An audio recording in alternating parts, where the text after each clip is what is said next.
To adjust the height of your bed, first you will need to check on a mallet from the front desk using your Blue Gold ID. We recommend you have 2 to 3 people to complete this task.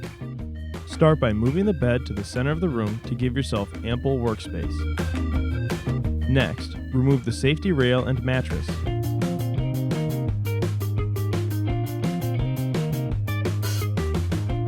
With one person holding up the end piece, hit the mallet on the bottom of the bed frame to loosen it up on each side.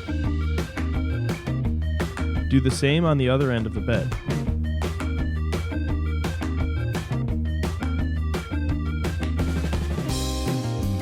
Adjust the frame to your desired height, placing both of the notches into the end piece. Hit the mallet on top of the frame to ensure a tight fit. Do the same on the other end of the bed.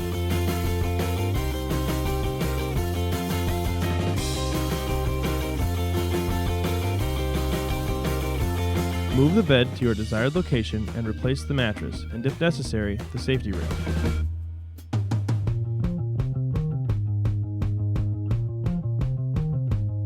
If you do not wish to adjust your bed on your own, the Lofting crew will be happy to adjust it for you at no charge. You can fill out a Lofting request in the housing portal. Contact your RA if you have any questions.